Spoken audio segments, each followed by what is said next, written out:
saludamos en la Ciudad de México a Enrique González, analista político internacional, a quien le agradecemos por atender esta invitación de NTN 24. Muchas gracias. Al contrario, muchas gracias a ustedes. Un saludo. Y estábamos escuchando esas declaraciones por parte de Carlos Slim, un discurso en el que llamó a la tranquilidad, en el que llamó a la calma, y en ese sentido le pregunto si el discurso de Slim, con ese llamado a la unidad nacional, contribuye más que el del propio presidente Enrique Peña Nieto, a quien incluso desde su país han calificado de sostener, de mantener una postura completamente blanda. Vamos a dejarlo en que contribuye mucho. Yo no sé si contribuye más que el discurso del presidente o las posiciones del presidente, pero desde luego la posición del ingeniero Slim es una posición que suma y suma muchísimo en los momentos Buenas noches, señor González. Dijo hoy Slim... Buenas noches. Dijo hoy Slim que no quiere postularse a un cargo político. Sin embargo, cuando uno escucha su discurso, este discurso sonó más político que económico. ¿Usted cómo ha leído el discurso? ¿Cuál es su interpretación?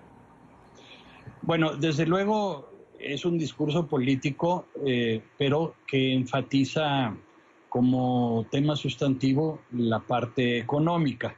Carlos Slim se ha referido a varios puntos que tienen que ver con economía, y por lo mismo también tienen que ver con política, porque están muy imbricados. Fundamentalmente menciona tres cosas que vale la pena resaltar. Una, la importancia del libre comercio, no solo desde un punto de vista de filosofía económica, sino en la praxis concreta de la relación México-Estados Unidos, y habla de las ventajas que representa para uno y otro país estar en una situación como la que se está. Otra, que las barreras que hoy existen no son barreras que pueda solventar otra barrera más, que sería un muro, sino por el contrario, habría que fortalecer la capacidad creativa que cuenta con un mercado interno potencial muy grande, que es el caso de México, y que para que eso suceda se necesita inversión y se necesita definitivamente ajustes en la concepción económica que ha sido privilegiada hasta este momento. Y en tercer lugar, habla de la importancia que tiene la unidad nacional. Este último mensaje sí es enteramente político, y que, dadas las condiciones, aquí sí más de México que de los Estados Unidos, resultaría de primera magnitud resaltar que nuestro país se ha encontrado en los últimos años muy dividido. No es algo que haya sucedido durante el sexenio del presidente Peña Nieto, es algo que viene por lo menos de hace unos 40 años atrás, y que no se ha podido atender ese asunto, porque en lo particular yo considero que aún las fuerzas políticas y sociales no han podido diseñar un pacto para vivir en una vida democrática. Y en los momentos actuales, esto puede ser una gran coyuntura que canalice al país hacia una necesaria unidad nacional que tenga como valor fundamental la pluralidad de la nación. Y en el fondo también deja ver eso, esa necesidad de que México coquetee con otros mercados. Desde luego, México necesita, independientemente de su buena o no tan buena relación con los Estados Unidos, abrirse a otros mercados. Eso nadie se lo ha prohibido, pero la dinámica que se ha seguido ha hecho que se dé una enorme concentración en la relación económica con los Estados Unidos. Alrededor del 86% de nuestro comercio internacional se desarrolla con Estados Unidos.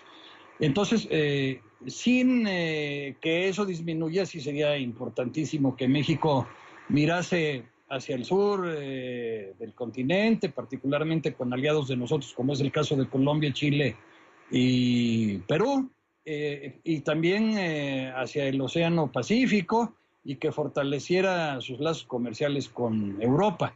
Por supuesto que esto no es algo que vaya a suceder de la noche a la mañana, pero siempre por algo se tiene que empezar. Buenas noches, señor González, por estar con nosotros en NTN 24 y también por darnos esas claves para poder interpretar el discurso de Carlos Slim. Sí. Bueno, el discurso de Carlos Slim, como le decía yo, es el discurso del hombre más rico de México y es el discurso de una persona que está, digamos, en barrera de primera fila, como decimos los taurinos, para poderse dirigir al señor Trump, el presidente de los Estados Unidos, tanto en su calidad de primer mandatario de esa nación, como porque de tiempo atrás Slim ha estado al tanto de la actividad económica del señor Trump, que hasta este momento que se dedicó a la política fue su principal actividad. Entonces, sí es básico para la paz inmediata del país y probablemente para los derroteros que se sigan, que un empresario del tamaño que tiene el ingeniero Slim haya hablado en los momentos actuales, porque su discurso como punto de partida tiende a privilegiar la necesaria unidad nacional. Y él en ese sentido, al hablar, contribuye a esa unidad nacional. Por supuesto, yo coincido con ustedes, eso en sí mismo es un mensaje político de enorme trascendencia.